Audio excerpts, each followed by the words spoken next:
আসসালামু আলাইকুম রহমতুল্লাহি ওবরকাতুহু। সম্মানিত দর্শক, বিএনপি রাজনীতি এবং বিএনপির শাসনামল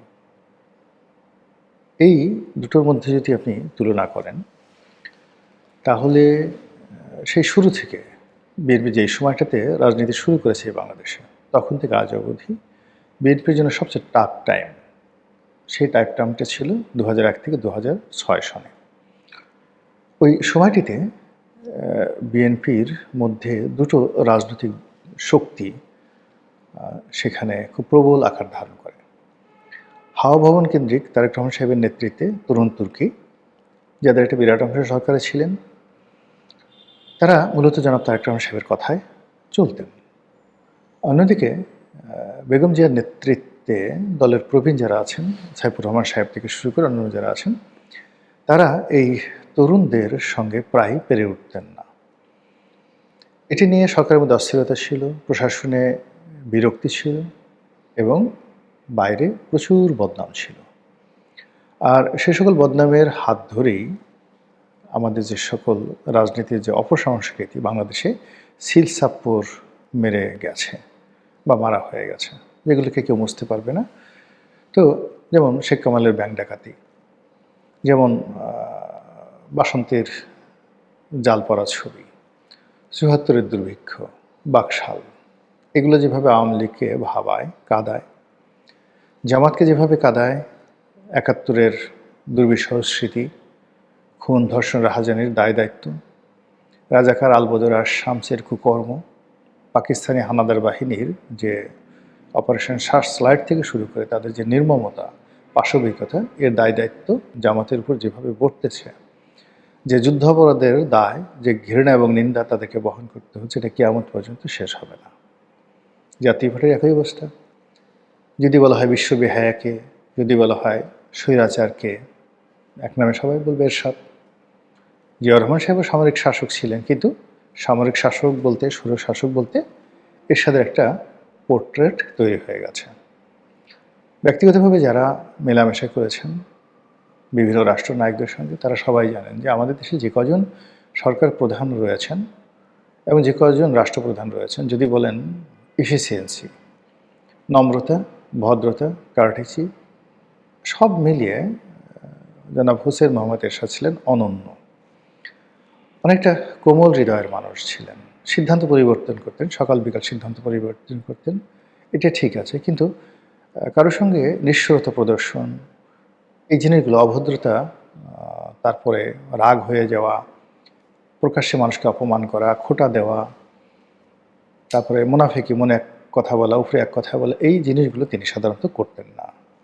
তার বদনাম ছিল প্রেমের ক্ষেত্রে, বিশেষ করে মেয়েদের দেখলে তিনি ফ্রিজ হয়ে যেতেন। এবং আনোয়ার হোসেন মঞ্জু সাহেব আছেন, যে ইত্তেফাকের মালিক, তার খুব প্রভাবশালী মন্ত্রী ছিলেন একসময়। তিনি সেখান থেকে চলে আসছেন। তিনি একসময় টেলিভিশন টকশোতে খুব মানে যাকে বলা হয় ঠাট্টা করে বলেছিলেন যে এরশাদ সাহেবকে অনেক ব্যাপারে বিশ্বাস করা যায়, কিন্তু মেয়েদের ব্যাপারে তাকে কোনো অবস্থাতেই বিশ্বাস করা যায় না। তো যাক, এনিওয়ে, এই ছিল এরশাদ সাহেবের একটা পোর্ট্রেট। তদ্রূপ বিএনপির যে সকল বাজে জিনিস রয়েছে, যেমন কর্নেল তাহেরের ফাঁসি, এর দায় দায়িত্ব বিএনপিকে বহন করতেই হবে। এরপরে জিয়াউর রহমানের জামানাতে বহু সংখ্যক মুক্তিযোদ্ধা সেনা কর্মকর্তাকে ফাঁসিতে লটকানো, তার সংখ্যা পরিমাণ আমরা এখন পর্যন্ত জানি না, যেগুলো বলা হয় আঁতকে ওঠার মতো। একটার পর একটা কূপ, এবং কূর পরে সেখানে খুব নির্মম এবং কঠোর হাতে তিনি সেই সামরিক অভ্যুত্থানগুলো দমন করেছেন। তো এগুলোর বাইরে যেটা হচ্ছে, বেগম জিয়ার আমলে কিছু কিছু ছিল, সেগুলো যেহেতু উনি প্রয়াত সম্মানিতা নারী, তার সম্পর্কে ধরনের কথাবার্তা বলতে চায় না, কিন্তু কথাগুলো মুখে মুখে ফেরে। আপনি এগুলো বাদ দিতে পারবেন না। যতদিন থাকবে বাংলাদেশ, ততদিন এই স্ক্যান্ডালগুলো থাকবে। আর ২০০১ থেকে ২০০৬ পর্যন্ত যে স্ক্যান্ডালগুলো বিএনপিকে তাড়ায়, সেটা হলো বিএনপি পরপর ৫ বার দুর্নীতিতে চ্যাম্পিয়ন হয়েছে। যে ৫ বছর ছিল, ৫ বারই দুর্নীতিতে চ্যাম্পিয়ন হয়েছে। তারপর যাকে বলা হয় হাওয়া ভবন, খাম্বা, মিস্টার 10%, মিস্টার যুবরাজ, এই কথাগুলো কিন্তু মানে যাকে বলা হয় পথে ঘাটে মাঠে এতটা উচ্চারিত হতো যে বিএনপির লোক এই কথাগুলো শোনার সঙ্গে সঙ্গে তারা অপমানিত বোধ করতেন, মুখ কালা হয়ে যেত, এবং টিল নাও এখনো পর্যন্ত।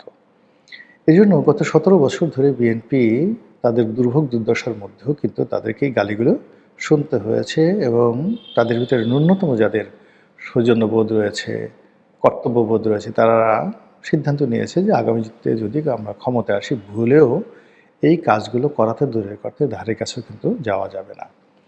তো এই ধারাবাহিকতায় বর্তমান সরকার ক্ষমতায় এসেছে।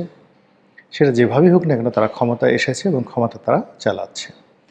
কিন্তু ক্ষমতা চালাতে গিয়ে ঘুরে ফিরে অতীতের যে স্ক্যান্ডালগুলো, সেই স্ক্যান্ডালগুলো কেন জানি বারবার সামনে চলে আসছে।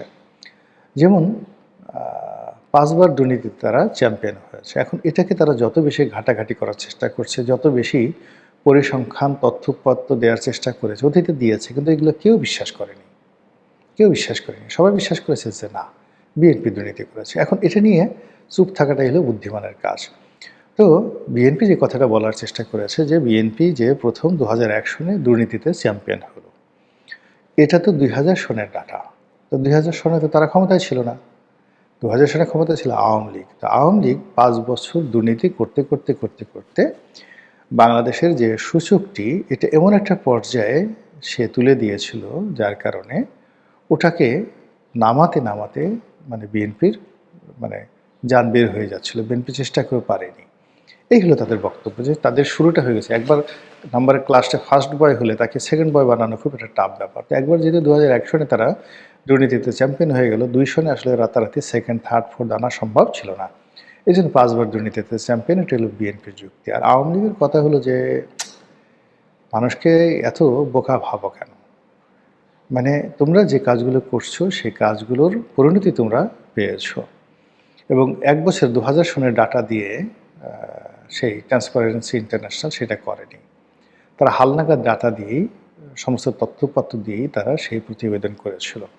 তো পরপর যে ৫ বার যে চ্যাম্পিয়ন, সেই চ্যাম্পিয়নের যে ফিসক্যাল ইয়ার, সেই ফিসক্যাল ইয়ার যদি ধরেন তারা জুন টু জুন এরকম যদি হিসাব করে থাকে, তাহলে আপনি দেখতে পাবেন যে বিএনপির জমানাকেই তারা টার্গেট করেছিল। এই কথা হলো আওয়ামী লীগের বলে। আমি আসলে ইন ডিটেলস ট্রান্সপারেন্সি ইন্টারন্যাশনাল সেই রিপোর্ট, তারপরে সেই প্রেক্ষাপট পরিস্থিতি, তখন গ্লোবাল মানে অ্যাসপেক্ট অ্যান্ড প্রসপেক্ট কেমন ছিল, এটা না বুঝে এই ব্যাপারে আমি ডিটেলস বলতে পারবো না। কিন্তু জনগণের মধ্যে সেই বিএনপির অনেক নেতা, মন্ত্রী, এমপি থেকে শুরু করে তাদের সঙ্গে একটা ধারণা, এরা হলো দুর্নীতিতে মাস্টার।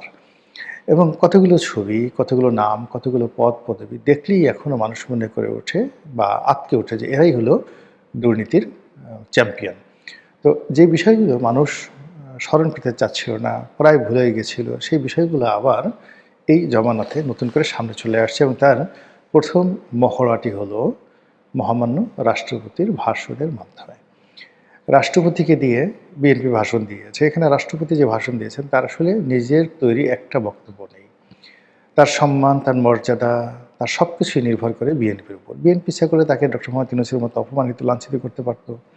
বিএনপি ইচ্ছা করলে তাকে বের করে দিয়ে তদস্থলে তাদের মনোনীত রাষ্ট্রপতি নিয়োগ করে তার মাধ্যমে তারা সেই প্রথম অধিবেশনে ভাষণ দেওয়াতে পারত। কিন্তু সেটা তারা না করে মূলত আওয়ামী লীগের মনোনীত রাষ্ট্রপতি, বিশেষ করে ছাত্রলীগ করা রাষ্ট্রপতি, বিশেষ করে যে রাষ্ট্রপতি যে বিভিন্ন সময়টাতে জিয়াউর রহমানের বিরুদ্ধে, বিএনপির বিরুদ্ধে নানা রকম নেতিবাচক বক্তব্য দিয়েছেন। কাজেই এটা বিএনপির জন্য এক ধরনের জিঘাংসা, মনের মধ্যে জিঘাংসা, যে তোমার যে মুখ দিয়ে আমাদের বিরুদ্ধে কথা বলছে সেই মুখ দিয়ে এখন তোমাকে চাটাবো। তো এরকম হতে পারে, অথবা হোয়াটএভার মেবি।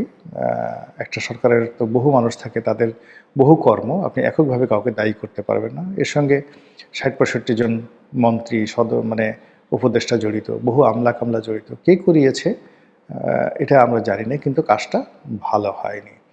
মানে এই যে রাষ্ট্রপতিকে দিয়ে বলানো যে বিএনপি যে দুর্নীতিতে চ্যাম্পিয়ন হয়েছিল, এটা বিএনপির কুকর্ম নয়, এই কুকর্ম ছিল আওয়ামী লীগের কুকর্ম, তার দায় বিএনপিকে শোধ করতে হয়েছে। তো হোয়াট এভার মেবি, এই যে শুরু হয়ে গেল দুটো জিনিস, যে ওই আমলের দুর্নীতির কথা মানুষের মনে পড়ে গেল। ওই আমলের মিস্টার 10% কথা মনে পড়ে গেল এবং সেই 10% আপনি দেখবেন যে এখন বলবে মিস্টার 30% এবং ইতিমধ্যে প্রথম আলো থেকে শুরু করে অন্যান্য যে পত্রিকা রীতিমতো লিড নিউজ করেছে। সেখানে একজন চেয়ারম্যান এবং তার সঙ্গে অন্য একজন লোকের যে কথাবার্তা হয়েছে, টিআর কাবিকা বা সরকারি কোনো অনুদানের যে টাকা, সেই টাকার একটা পার্সেন্টেজ 30% টাকা ওটা এমপি সাহেবকে দিতে হবে। এইরকম একটা হুমকি বা দিয়েছেন কিনা এই ধরনের একটা প্রশ্ন, এরকম একটা অডিও রীতিমতো ভাইরাল হয়ে পড়েছে। তো ওই যে এমপি সাহেবের যে 30%, আগে ছিল 10%, এখন হয়ে গেছে 30%। এটা যেতে যেতে যেতে যেতে একেবারে প্রধানমন্ত্রী পর্যন্ত কিন্তু এটা স্পর্শ করবে। এটাই হলো মানে নর্মালি যে কোনো একটা গুজব বা যে কোনো একটা ন্যারেটিভ প্রতিষ্ঠিত হওয়া বা ছড়িয়ে পড়ার একটা প্রাথমিক লক্ষণ। এবং এই কাজটি সেই সংসদ দিয়ে শুরু হয়ে গেল। একইভাবে দেখা গেল যে হাওয়া ভবন যে সকল নেতৃবৃন্দ ছিলেন হাওয়া ভবন সংশ্লিষ্ট, তাদের অনেকে তারেক রহমান সাহেবের সঙ্গে যাদের ব্যক্তিগত সম্পর্ক ভালো নয়, যেমন গিয়াসউদ্দিন আল মামুনের সম্পর্ক ভালো নয় বলে অনেকে বলেন। তিনি এখন কোথাও নেই, হি ইজ নো হায়ার। কিন্তু অন্যান্য যারা আছেন বা ছিলেন ওই হাওয়া ভবনের, আপনারা সবাই তাদের নাম জানেন। প্রতিটি মানুষ 2001 থেকে 2006 সালে তাদের যে ক্ষমতা ছিল এই সরকারে, তারা সবাই অধিকতর ক্ষমতাবান, অধিকতর প্রভাবশালী, বড় পদ পেয়েছেন, পদবি পেয়েছেন। এবং বাংলাদেশে 2006 সনে যে বাজেট ছিল তার চাইতে রাষ্ট্রের বাজেট অনেক অনেক গুণ বেশি, বহু গুণ, 8 গুণ 10 গুণ বেশি। কাজেই এই বাজেটের মধ্যে কী পরিমাণ দুর্নীতি হতে পারে এবং সেই দুর্নীতি যদি 30% 40% পর্যায়ে চলে যায়, তাহলে বদনামটা কোন পর্যায়ে যাকে বলা বিস্তার লাভ করতে পারে এবং কীভাবে বিএনপিকে ভোগাতে পারে, এটা বিএনপি যারা সংশ্লিষ্ট ব্যক্তিবর্গ তারা যদি চিন্তা ভাবনা করেন তাদের জন্যই ভালো হবে। মহান আল্লাহ আমাদের সবাইকে হেদায়েত দান করুন আর হেফাজত করুন। আসসালামু আলাইকুম রহমতুল্লাহি ওয়া বারাকাতুহু।